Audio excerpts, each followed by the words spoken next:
Okay, good evening. It's very good to see all of you here this evening. Going ahead and getting started with our Bible study on the book of Judges. The book of Judges is a very interesting book in that it covers a period of Israel's history that is sort of the settlement period. You could compare this period in American history to sort of the pioneer days, the settling of the Old West. There are several things we will look at. One of the things you have is a chronology of the book of Judges. There are a couple of benchmark dates that we use to establish this chronology, and I wouldn't vouch for it being accurate to the exact year. Perhaps it is. Perhaps it's 2 or 3 years off, but it is certainly a close approximation. We know certain things in terms of being able to date events in Scripture. One of the key benchmark verses is 1 Kings 6:1. It came to pass in the 480th year after the children of Israel were come out of the land of Egypt, in the 4th year of Solomon's reign over Israel. This was the date of the beginning of the temple. So the 4th year of King Solomon is equivalent to the 480th year after the Exodus. That enables us to figure back. We know from Scripture that David reigned 40 years, Saul reigned 40 years. That plus the 4th year of Solomon would give us 84 years, taking us back to the beginning of the monarchy.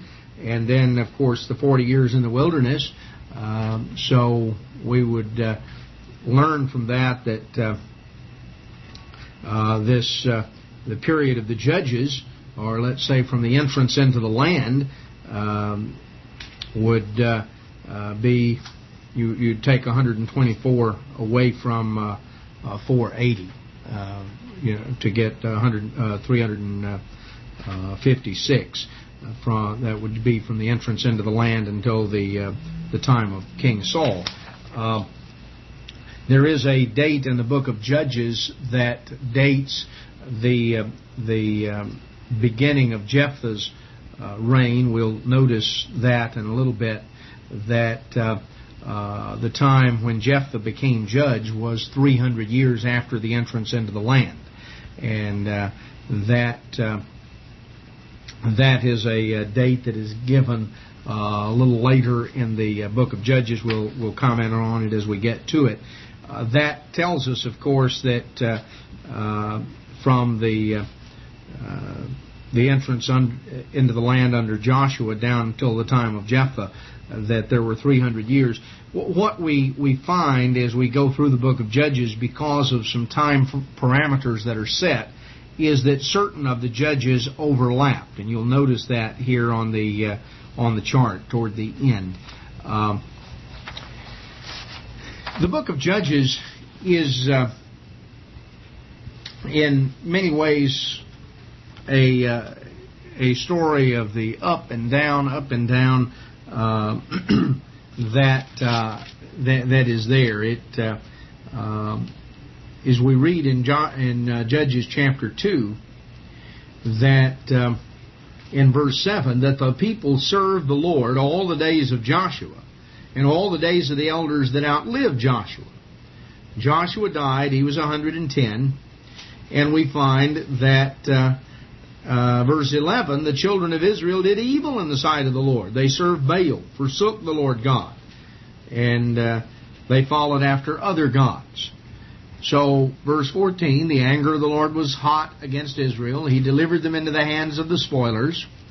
And then we find that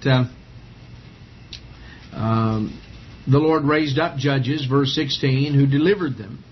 They wouldn't listen, verse 17, to the judge, went whoring after other gods, and departed from God's commandments. And so, verse 18, when the Lord raised up a judge, He was with the judge, delivered them out of the hand of their enemies all the days of the judge.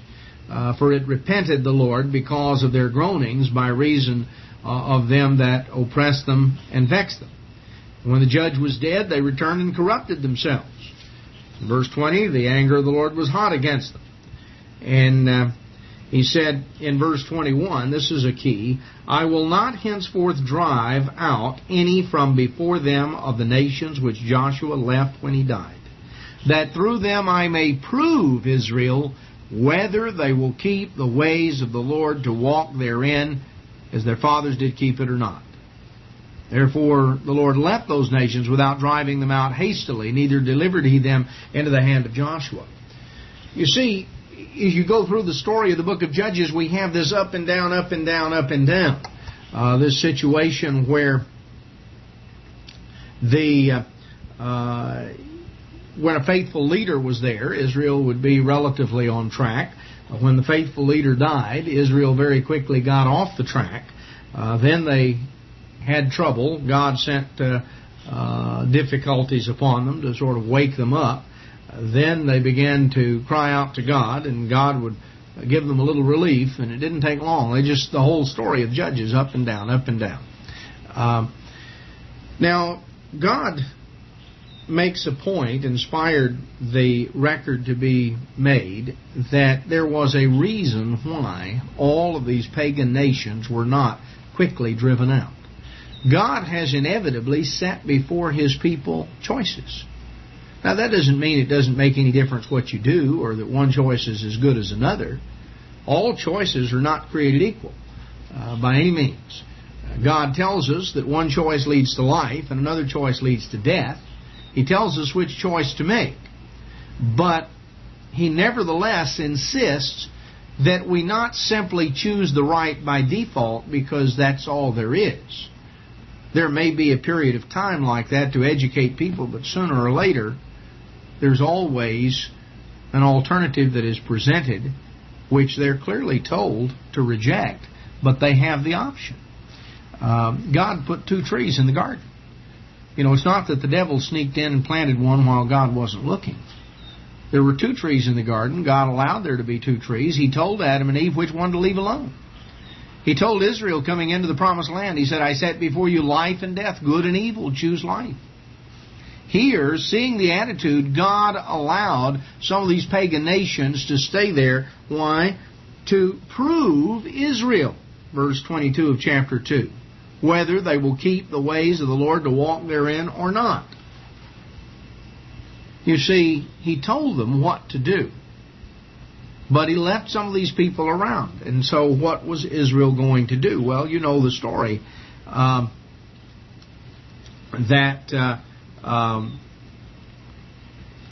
it goes on in Judges 3 verse 4, they were to prove Israel by them, to know whether they would hearken unto the commandments of the Lord, which He commanded. And so Israel dwelt among them. In verse 6, they took their daughters to be their wives, gave their daughters to their sons, served their gods. Children of Israel did evil in the sight of the Lord and forgot the eternal their God. So that was of course the story. If we go back to Judges chapter 1, we notice that something about the Canaanites. In verse 27, it says, Neither did Manasseh drive out the inhabitants of Bethshean and her towns, or some of these other places. Verse 28, It came to pass when Israel was strong, they put the Canaanites to tribute and did not utterly drive them out. You see, God told them to drive them out.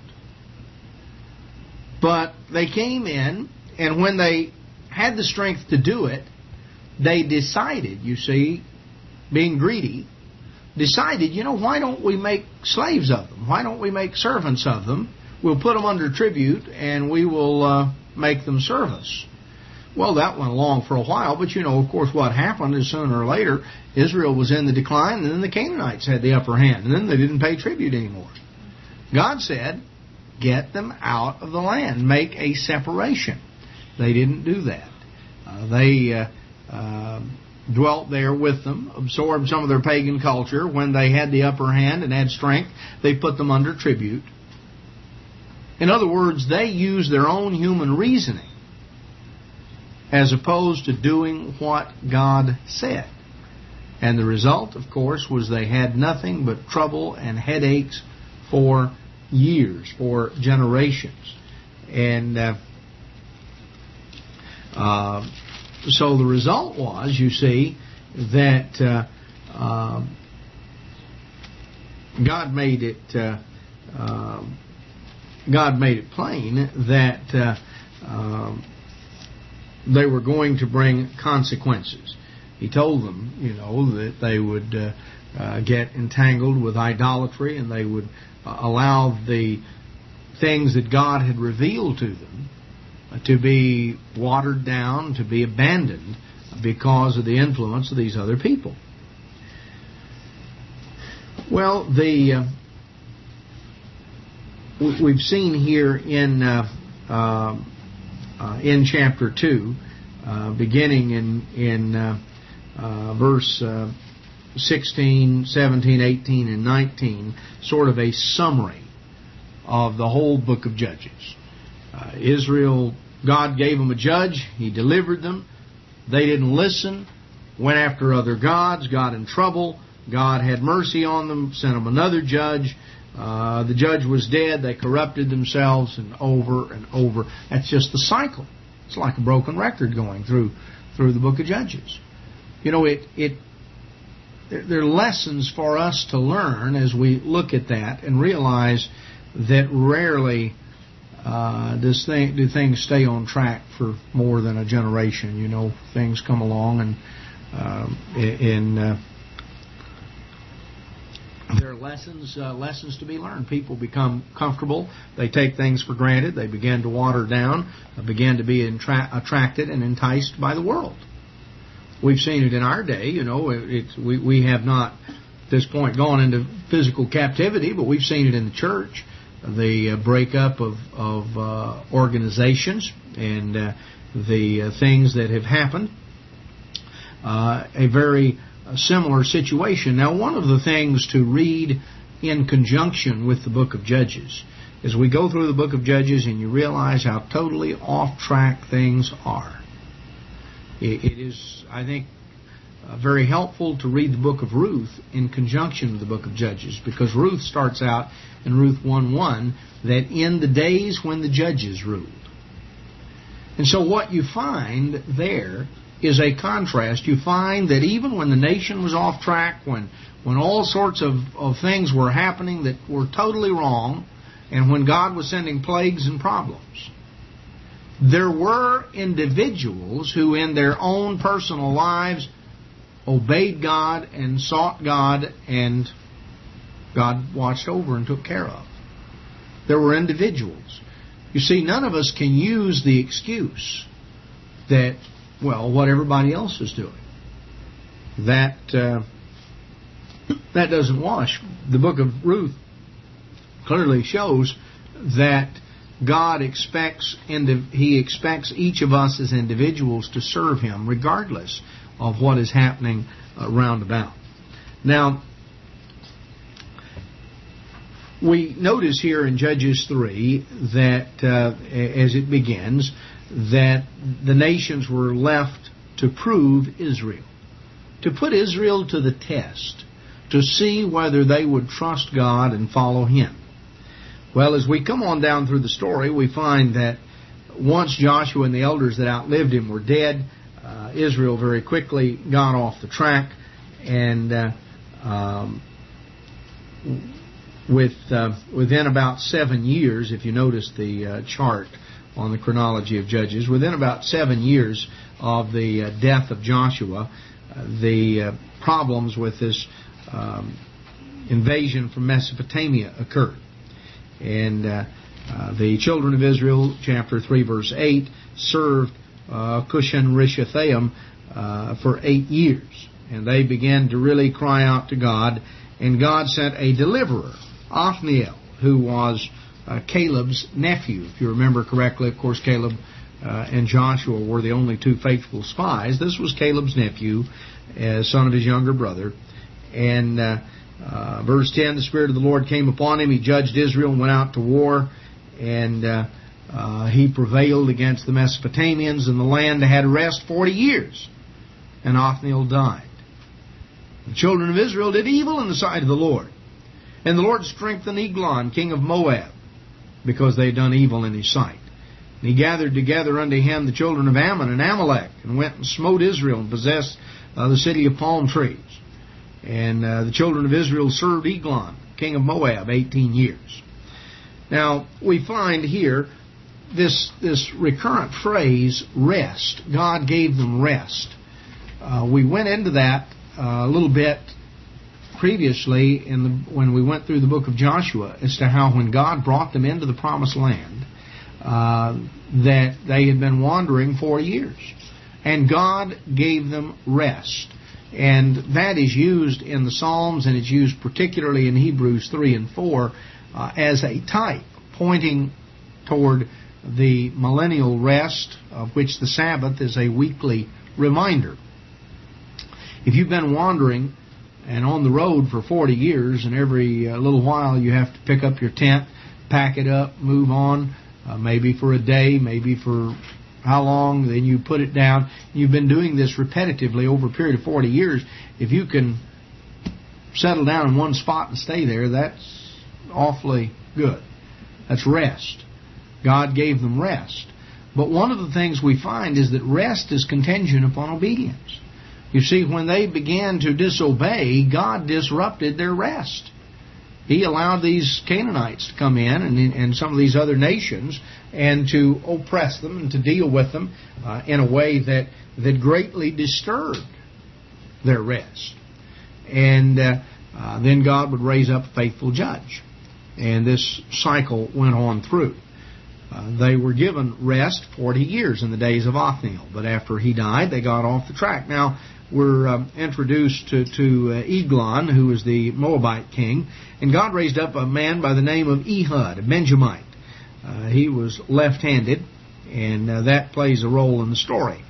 Ehud, you know, when you read this, you're reading sort of like the Wild Frontier. They didn't have gunfights in the street because they didn't have guns. They had other things. And that's sort of what this was. Ehud made a dagger, a two-edged dagger. It was about 2 feet long, or maybe not quite 2 feet, 1.5 foot anyway, between 18 and 24 inches. And he girded it under his raiment upon his right thigh. That way he could reach it with his left hand easily. And he brought a present to Eglon, king of Moab. And when he came in there, he said he had told the king he had something special for him, and managed to get everybody else out of the room, and got up there close to the king, said, "I have a secret." So Eglon sent everybody else out, and they closed the door, and Ehud came up there. Of course, Ehud's secret was he had a dagger in his belt, and the next thing you know, he had thrust it into Eglon's belly, as it says in verse 21. And Eglon was a pretty hefty fellow. He was, in fact, he was so fat that Ehud lost his dagger.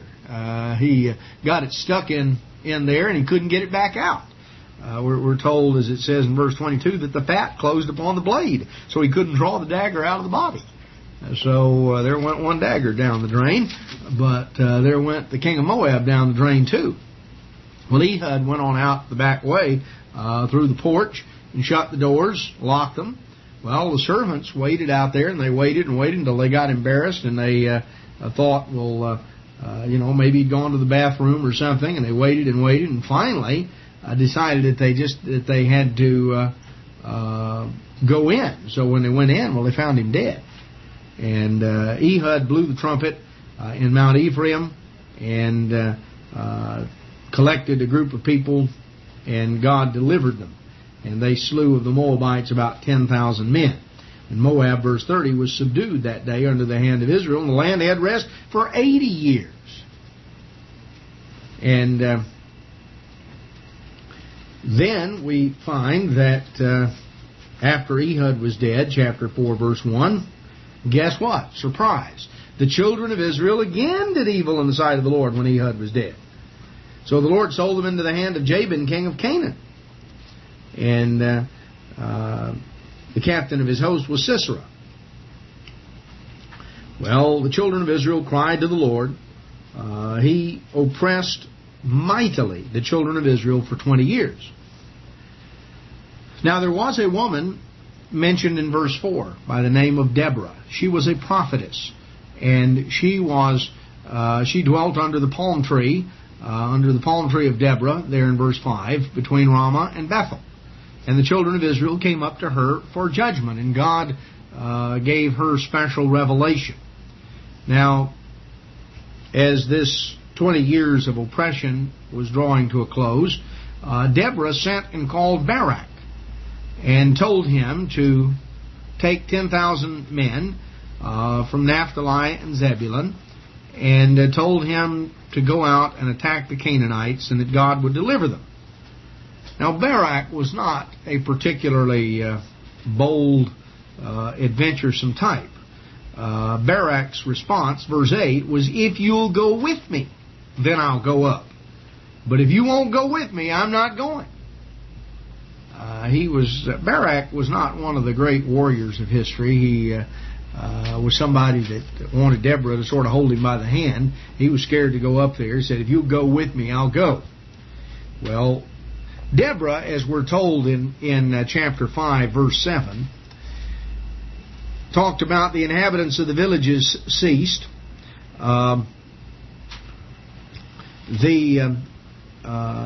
They ceased in Israel until that I, Deborah, arose.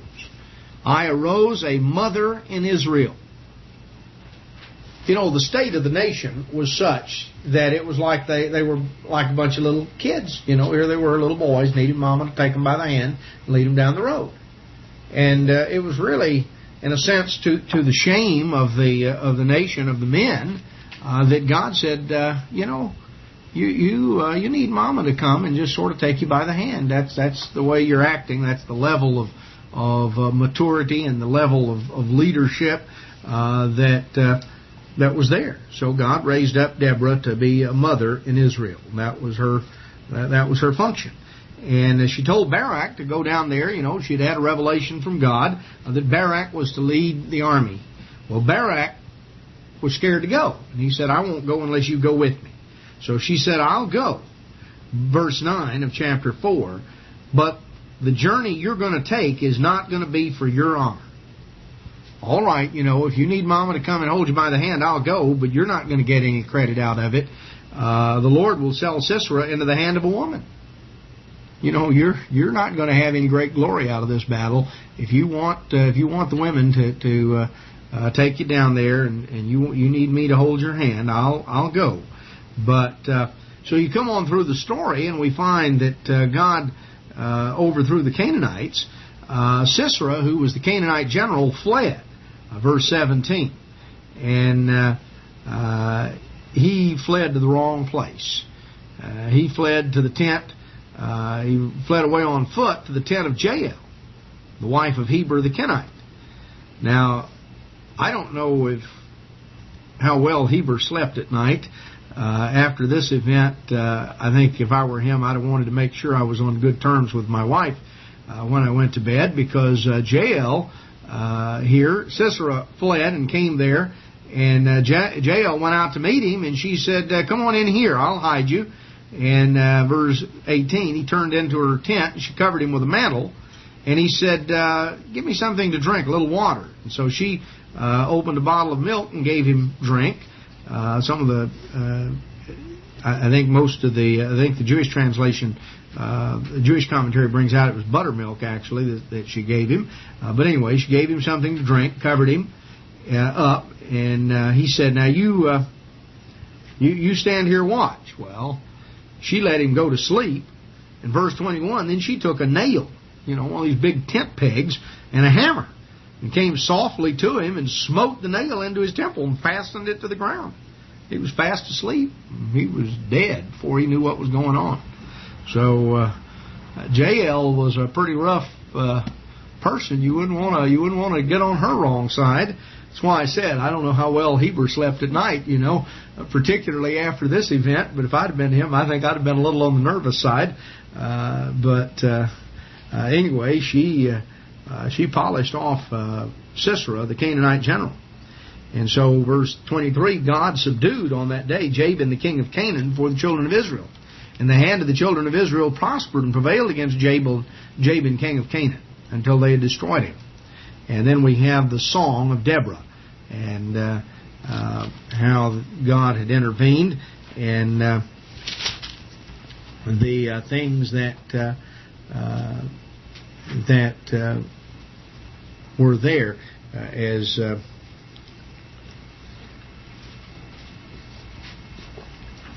so that chapter 5 is sort of a celebration of that. Well, guess what?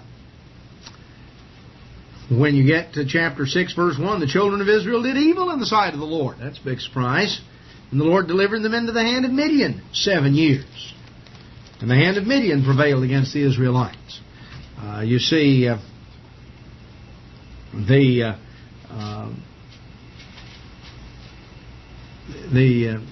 story we're told here that Deborah and Barak continued. There was a period of 40 years here when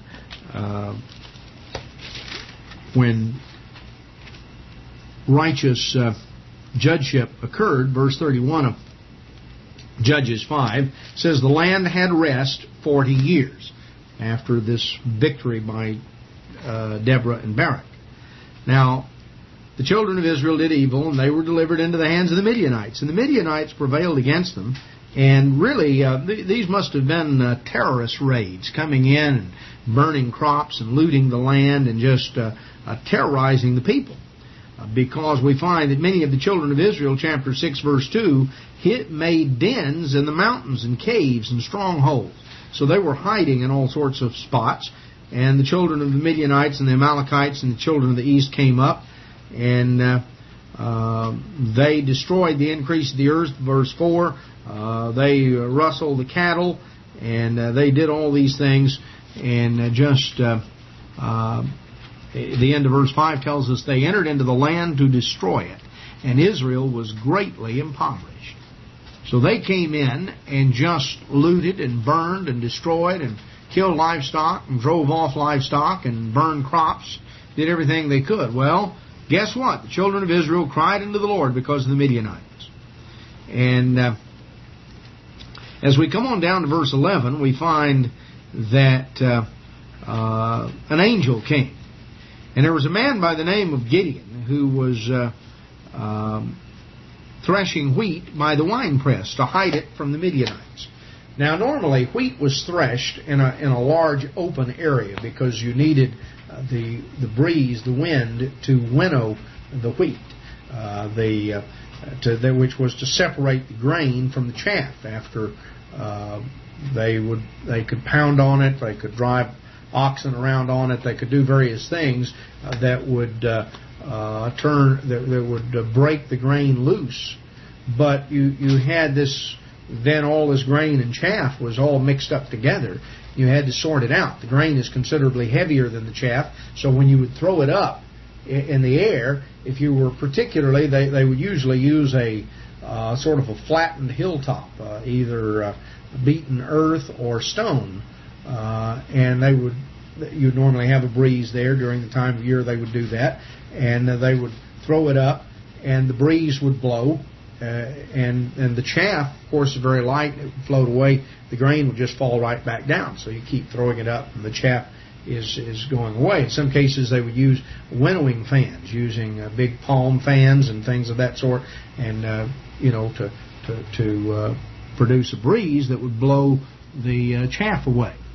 Well, here is Gideon hiding down here behind a wine press to do his winnowing. So you can imagine what he's doing. He's got a little handful, and he's sort of throwing it up and blowing on it.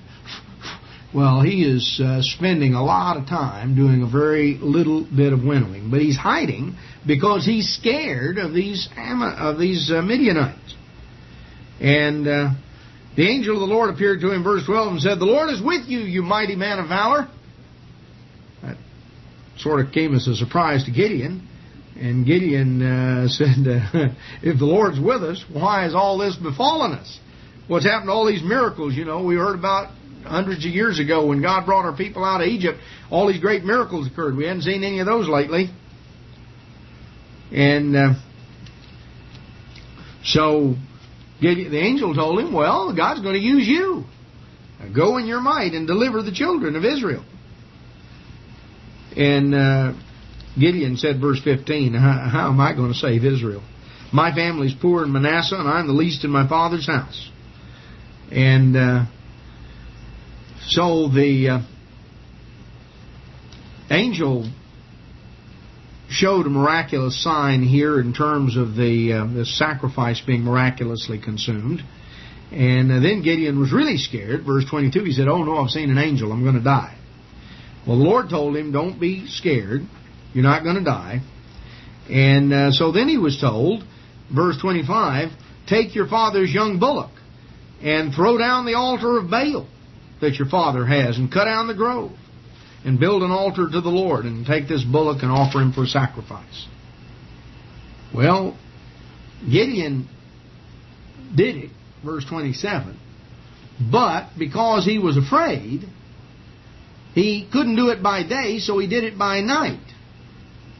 And, you know, Gideon was, he was wanting to be obedient, but he was not a very bold fellow. He decided, well, he'd do it at night, nobody would know.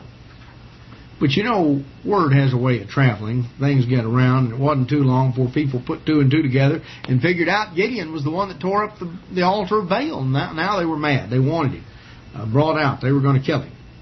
And his father said, well, look, let Baal plead for himself. And so Gideon, verse 32, was nicknamed Jerubbaal, which meant let Baal plead. And so the Spirit of the Lord came upon Gideon, verse 34, and he blew the trumpet, gathered an army together, and then he needed a little more encouragement. So he asked God to work a miracle. If he would put a fleece of wool, verse 37, and dew was on the fleece only and dry on the earth, and he would know that God really wanted him to go and attack. So God did that. And then Gideon said, verse 39, he said, look, just to make sure, why don't we do the same thing again, but let's do it the reverse. Let it be dry on the fleece and wet on the ground. So God did that. So then Gideon got his army together, and he was going to go against the Midianites. And God told him, verse 2, you got too many men. Now Gideon didn't think he had too many men. Gideon was a little nervous about going out there to begin with, needed encouragement. So he had a sizable group here. He had about 30,000 men. And he called the people together and said, whoever's scared, go home. And so 22,000 left. And all he had was 10,000. So, you know, that's a way to lose an army in a hurry. This was, just over 2/3 of his men left. Then God told him, he said, you know, you still got too many men. So he went through this, and where he finally wound up with 300 men.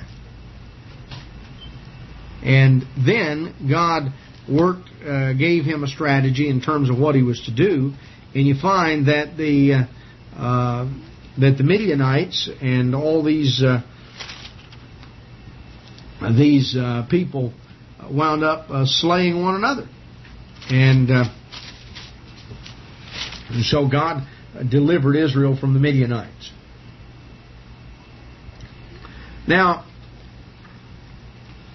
Gideon used. There had been some problems. You know, Ephraim was mad because they hadn't gotten invited down to be part of the army, and Gideon used a little tact and got out of that trouble. Now, on his way, when he was on his way down there, he came through Succoth, and he asked for some food. And the princess of Succoth said, you know, now here these are Israelites, but they're sort of weighing both, you know, they're sort of playing the odds. And they said, we don't think you're going to win. Why should we help? So they weren't very patriotic, didn't have much loyalty. So they said, we're not going to give you anything. And Gideon said, when I get through with those Midianites, I'm going to come back and take care of you. So he went on back, and what you find out he did is he came back that he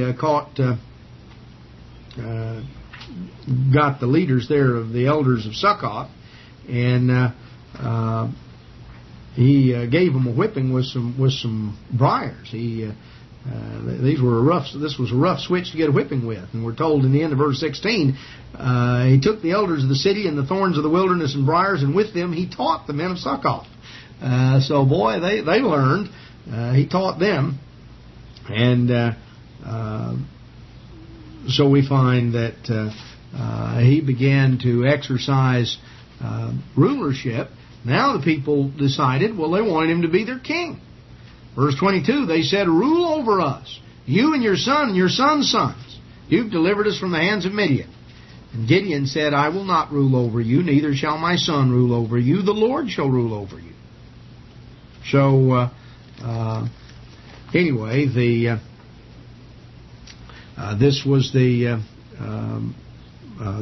case, and Gideon, the one thing he asked was some of the booty.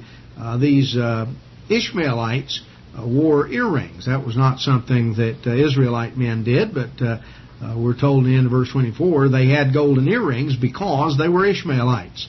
That was a custom that came out of Africa, and so the Ishmaelites practiced that.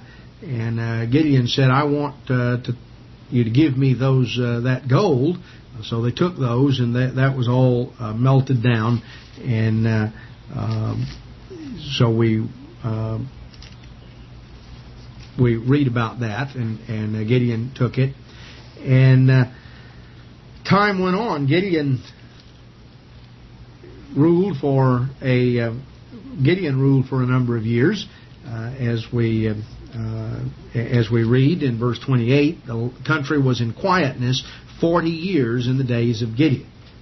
There were evidently problems in Gideon's family, and so the children of Israel, when Gideon was dead, verse 33, turned again and went a-whoring after Baal.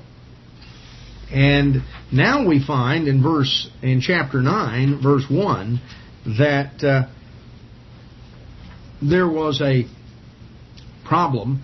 Gideon had a son by a concubine. This son was named Abimelech, and he went there to the men of Shechem and tried to have himself made king. In fact, he was responsible for killing virtually all of the other sons of Gideon. And you read about that here in Judges chapter 9. And finally, Abimelech died. He is killed here in the end of chapter 9. Now, this Gideon's death brings to an end the central administration of Israel under the judges. At that point, the nation sort of fractured into eastern and western and central areas. What we find that this will be apparent as we go on, and I'll show you in terms of the chronology in chapter 11. Chapter 10 tells us that after Abimelech, there rose to defend Israel Tola, and he dwelt in Shamir, there in Mount Ephraim, and he judged Israel 23 years. And after him there arose Jair, a Gileadite, and he judged Israel 22 years. And they were ruling sort of in the northern and central areas of the land. And talks about Jair. Now, verse 6 says, the children of Israel did evil again in the sight of the Lord. They served Baal and Ashtaroth, and the gods of Syria, and the gods of Zidon, the gods of Moab, and Ammon, and the Philistines. Verse 7, the anger of the Lord was hot against Israel. He sold them into the hand of the Philistines and into the hands of the children of Ammon. And that year they vexed and oppressed the children of Israel 18 years, all the children of Israel that were on the other side of the Jordan in the land of the Amorites, which is Gilead. The Ammonites were an enemy from the east. The Philistines were an enemy from the west. What we find is that when Gideon died, as the Scripture tells us in Judges chapter 8, that as soon as Gideon was dead, Judges 8:33, the children of Israel went a-whoring after other gods. Now, Abimelech, his son, tried to establish himself, and he ruled for 3 years, and then was overthrown, and Tola and Jair maintained a semblance of order in the central portion. But there were problems. The Ammonites from the east and the Philistines from the west. It says these enemies were stirred up at the same time. You see, chapter 10, verse 7. He sold them in the hands of the Philistines and into the hands of the Ammonites. Then we start going through the story of the Ammonites and how Jephthah was raised up to oppose the... he was a Gileadite. That was over in the east. And he was raised up to fight with the Ammonites. The Ammonites oppressed Israel for 18 years, we're told in verse 8. And so the story of Jephthah is told. Now, in chapter 13, we pick up the story that Israel did evil, and the Lord delivered them into the hand of the Philistines 40 years. Now, you see, we saw back in chapter 10 and verse 7 that God delivered them into the hand of the Ammonites and the Philistines. So the story is told of the Ammonite oppression in the east, and then beginning in chapter 13 we read of the Philistine oppression in the west. And the Philistine problem continued on down to the days of Samuel. Here is a key in terms of chronology. The Ammonites were coming and were complaining about that Israel had taken land away from them. And they wanted it back. That was their excuse.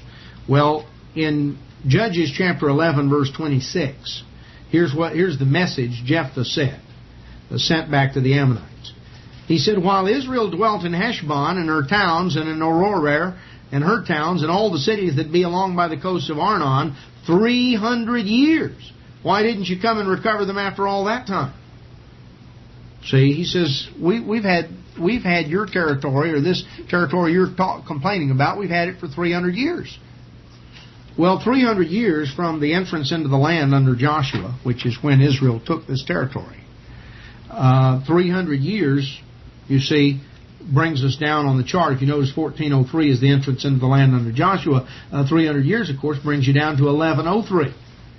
And the time when Jephthah became king, or became judge. So this was Jephthah became judge after the 18 years of the Philistine the Philistine oppression. See, the Philistine or the Ammonite oppression. This is 18 years after Gideon's death. As you go through and put the put the story together. Now, at the same time, the Philistines began their problem. Now, Jephthah was a rough character. He was sort of the Robin Hood of the day. He was, we're told, Jephthah was an illegitimate child, and he had been run out of town. His brothers didn't want him there. And so, verse 3 of chapter 11, he fled from his brethren, dwelt in the land of Tob, and he gathered vain men to Jephthah, sort of a rough, rowdy crowd. And they went out with him. So, then when trouble came along, they decided they needed old Jephthah. He was a rough character, and they wanted him to come and be our captain. Well, Jephthah, one of the things he's noted for is this very rash and foolish vow that he made, that he would present an offering, would present to God the first thing that he saw when he came back from the battle. The first thing he saw was his daughter. And the Bible is a little bit ambiguous in terms of what he did, though the indication may be, if you look at the lament for Jephthah's daughter, is not that she died, but that she never married and had children. That seems to be the emphasis here in the last few verses of Judges 11. Well, Jephthah died, verse 7 of chapter 12. He judged Israel 6 years, and he died.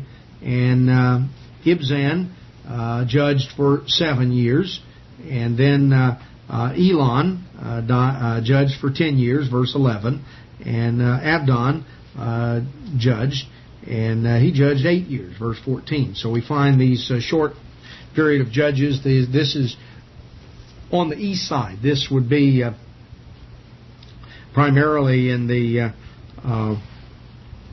let's say, in the northern and on the eastern side that these judges judged. Now, chapter 13 picks up the story again at the death of Gideon, and we find that God's delivered Israel into the hands of the Philistines.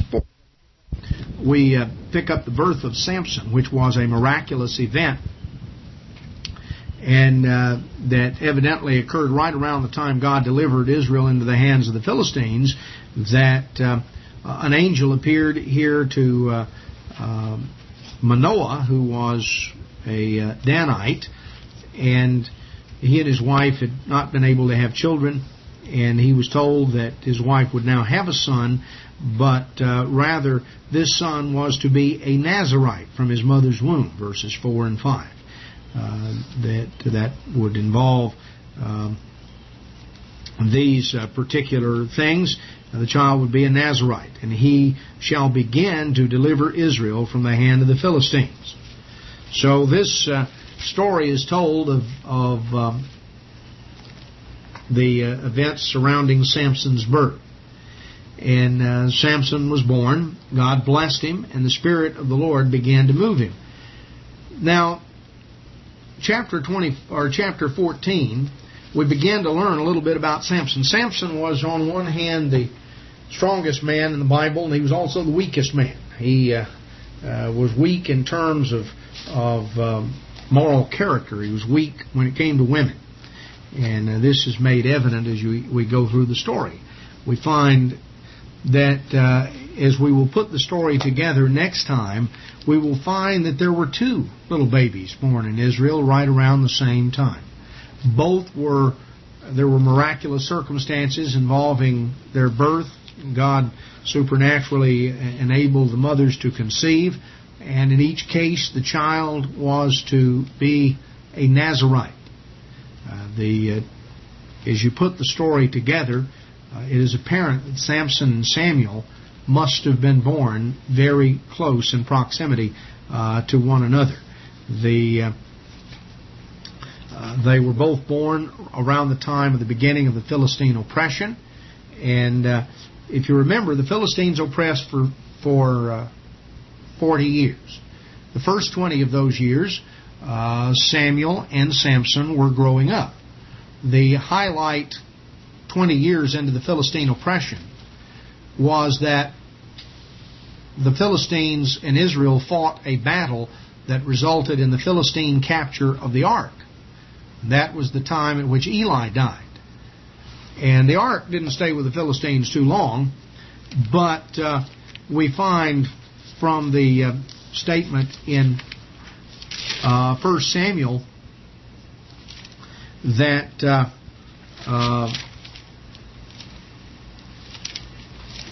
1 Samuel 7 verse 2, that from the time that the Philistines captured the ark until they were overthrown was another 20 years. That's 1 Samuel 7 verse 2. Samuel and Samson were both born at the beginning of the Philistine oppression. 20 years into that, Samson began to judge Israel, the 20 years that he judged them. And there were two events that occurred at the end of the 40 years that overthrew the Philistines. Samson pulled down the temple and destroyed the leadership of the Philistines. Samuel rallied the people to a time of revival and then led the army down to defeat the Philistines and drive them out. And that was the end of the 40 years of the Philistines. When you line those two events up, Samuel and Samson were very close contemporaries and very much a study in contrasts. Now, chapter 14 tells us about Samson. He saw one of the Philistine women, and he wanted to marry her. Now, notice what his parents said in verse 3. His father and his mother said, "Is there never a woman among the daughters of your brethren or among your people? Did you go to take a wife of the uncircumcised Philistines?" So clearly, this was a repetitive thing for Samson. And notice Samson's retort. He said unto his father, into verse 3, "Get her for me, for she pleases me well." The Jewish commentary brings out that the literal translation here is, "She's right in my eyes." This is the expression that is used several times in the book of Judges. People did that which was right in their own eyes. Samson said, "I want her, get her for me." So you see his attitude and disrespect for his parents. Anyway, as we come on down through the story, we find that Samson had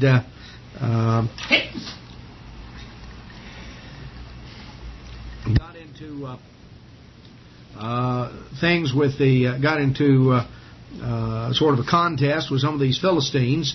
He proposed a riddle and they couldn't solve it.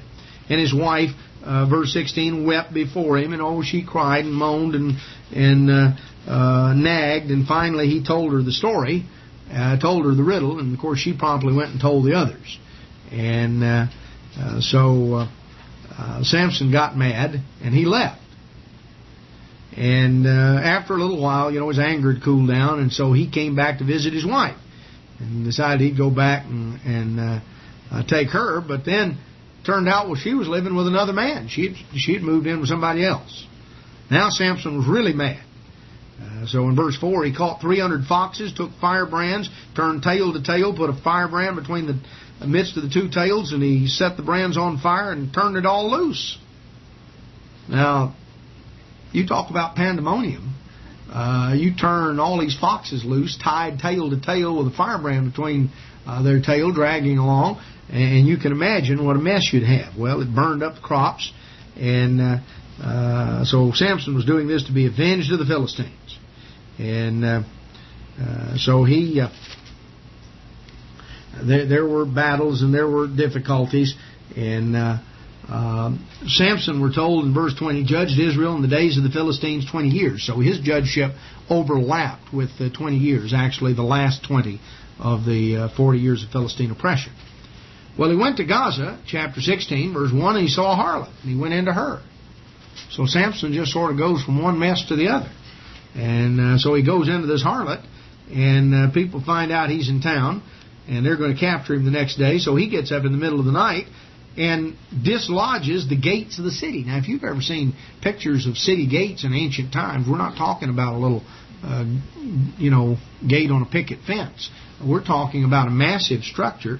Samson carried the whole thing on his shoulders and brought it up there to the top of the hill. Well, a little while later, he met up a woman by the name of Delilah. And she began to nag him and say, "Tell me, why are you so strong?" Samson made up this story and told her. And so guess what? She bound him. He told her that if he were bound with 7 strips of bark that had never been dried, he would be weak. Well, she got this and she did it. And so sure enough, he just snapped it like thread. And Delilah said, verse 10, "You've mocked me. You didn't tell me the truth." And so now he told her another tale. And guess what? She tried that. And then verse 13, she said, "You've mocked me. You've made up another story. You didn't tell me the truth." So he made up a third story. And guess what? She tried that too. And she told him, verse 15, you don't love me, you won't tell me. Now, a person, you wouldn't think that, somebody have to be Einstein to begin to put two and two together. Everything he's told her, she tried. But she keeps nagging, and Samson keeps hanging around. So finally, he tells her the truth. And guess what? She does that. She shaves his hair and his beard, which was the symbol of his Nazirite vow. Well, the Philistines came in and captured him, put his eyes out, took him to Gaza, and tied him up there to grind grain in the prison house, just like an animal, an ox. Now, time went by. It's interesting.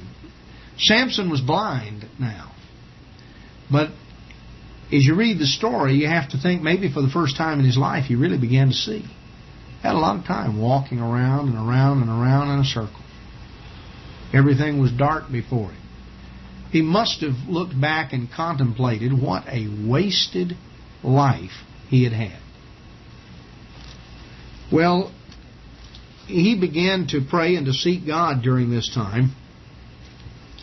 Time went by, and Samson was brought out of the prison house, and they were going to make a joke out of him. They brought him there into the temple.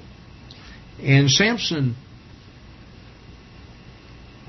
had himself placed where the two center pillars were right there where he could touch them. And the lords of the Philistines were there, and there was this great crowd. And Samson now, verse 28, called on God. He asked God to please intervene just one time. And so his prayer in verse 30, let me die with the Philistines.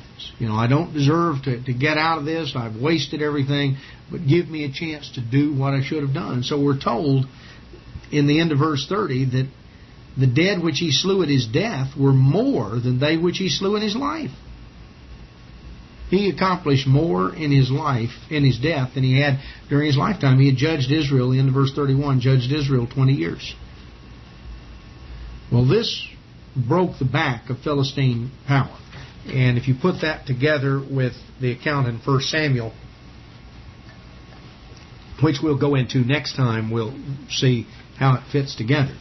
Now, this really ends the chronological story flow of the book of Judges, down to the death of Samson, because this story really is picked up in 1 Samuel with the story of Samuel, and now Samuel's judgeship and the aftermath of that. But what we have here in the last part is in chapter 17 and 18 that we have a story, an inset story, that occurred in the early days of the book of Judges. Very early on. We'll see how we know that a little bit later. There was a fellow from Mount Ephraim by the name of Micah, and he was sort of a sneaky, shifty fellow. He stole some money from his mother. And then she pronounced a curse, and he got scared and gave the money back. And she thought he was a wonderful boy, and she was going to give some of it back to him now. And so Micah got religion, and he decided that she had some little idols made, and Micah, verse 5, had a house of gods, and he made an ephod and a teraphim, and consecrated one of his sons who became his priest. In those days, there was no king in Israel. Every man did that which was right in his own eyes. So Micah now sets up this little chapel out back with all the little idols in it. In the meantime, this Levite was on his way down, and he stopped to spend the night. And Micah gets talking to him and finds out that the Levite is looking for a place. And so Micah says, verse 10, dwell with me. You can be to me a father and a priest, and I'll give you 10 shekels of silver every year and a suit of apparel and all the food you can eat. And the Levite went in. Now, you show me any place in the Bible when God called a prophet when God called someone to be His servant, that where the topic, what's the pay? You know, where did Elijah or John the Baptist or Isaiah or Jeremiah or Ezekiel or any of them say, how much does it pay? I got to know what are the benefits on this job. Well, you notice here, this is the first thing they discussed.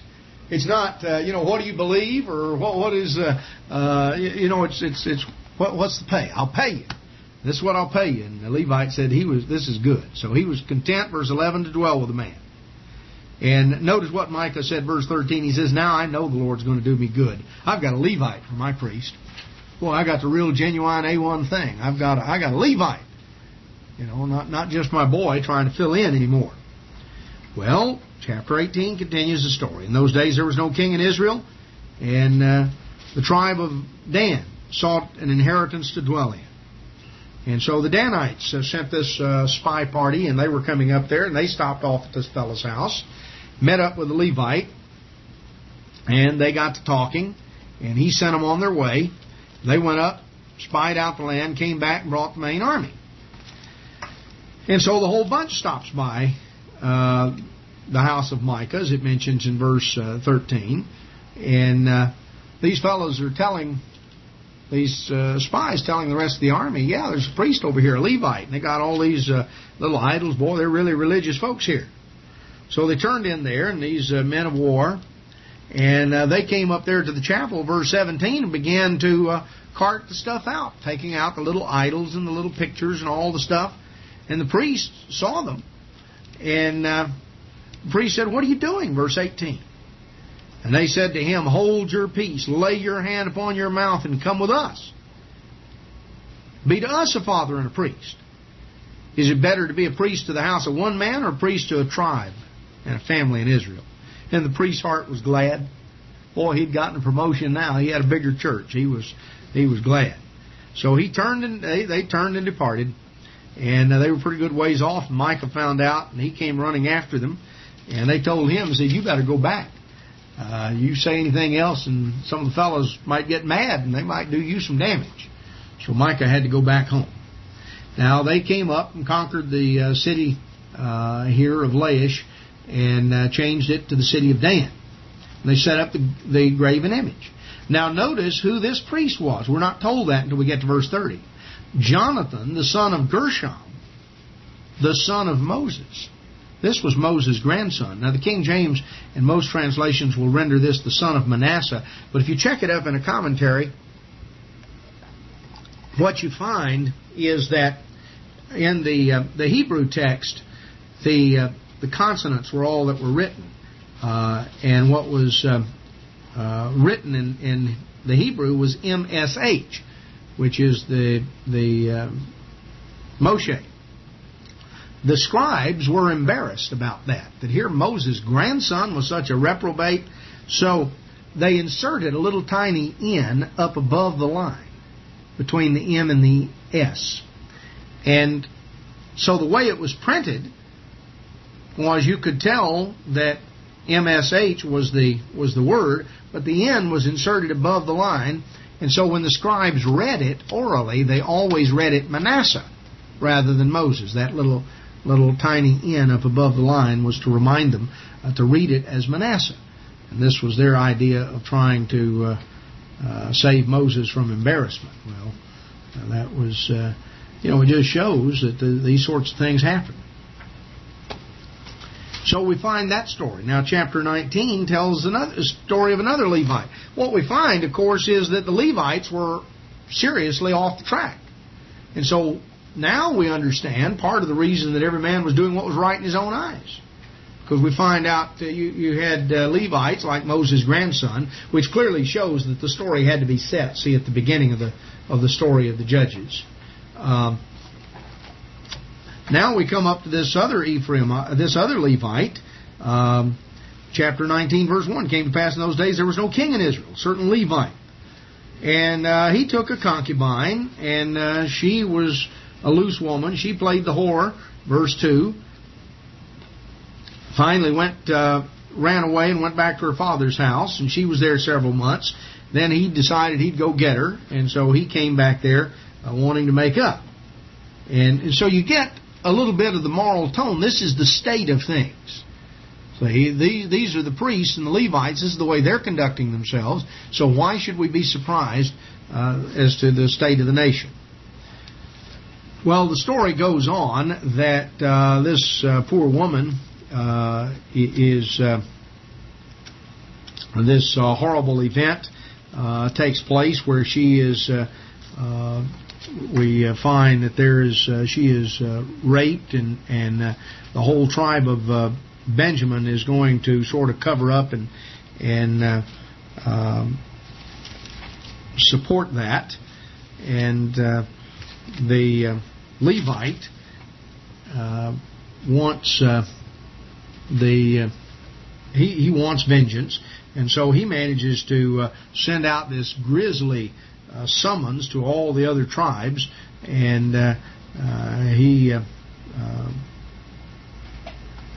brings up all Israel, and they come up and gather against the Benjamites and virtually destroy the whole tribe. Then they get to feeling bad about that, and they've taken a vow that they're not going to give their daughters to be a wife to the children of Benjamin. So the Benjamites wind up being invited to sort of steal some women, which they do. I mean, look at the mess. In those days, there was no king in Israel. Everyone did that was right in his own eyes. So this carries us on through the end of chapter 21.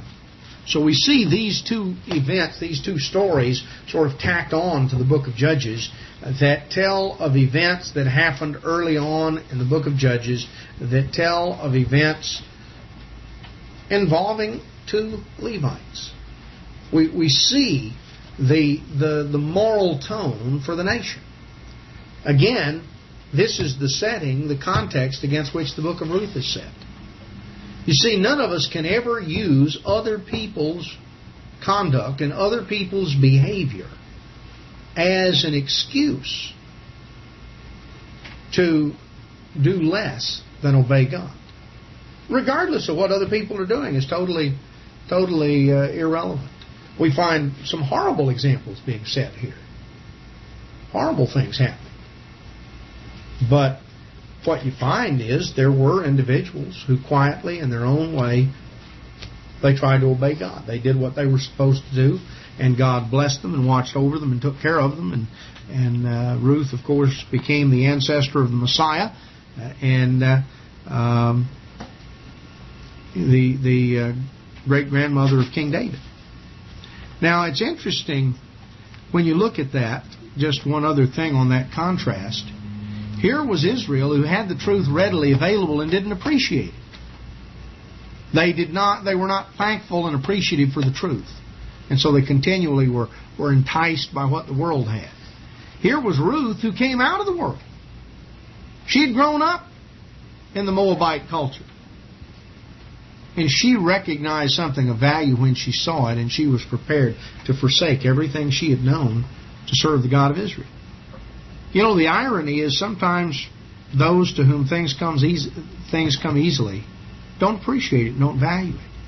Somebody else looking from the outside in says you've got something more valuable than you can imagine. Really makes a contrast, and I think that a lesson that we should think about. The book of Ruth, of course, is traditionally read by the Jews at the time of Pentecost, and I think it's good for us to perhaps review it and to think about some of the lessons brought out here. You come all the way down to the end of the book of Judges, verse 25. In those days there was no king in Israel. Every man did that which was right in his own eyes. That sums up why the book of Judges is the bloodiest, goriest book in the Bible. Because everybody did what they wanted to do. Everybody did that which was right in their own eyes. It was a time of violence. It was a time of chaos. It was a time when people were doing what they wanted to do. Sort of the time of the frontier, the time of the pioneers, and we find a very rough kind of a society. And yet even in the midst of that, there were those who aspired to a different kind of life and who lived a different kind of life. Well, anyway, this concludes our study on the book of Judges. You can look here at more detail on the chronology of Judges to line up these events, and that will bring us down to the time of Saul and King David. So anyway, with that, we'll be concluded, and I'll pass out material for next Bible study.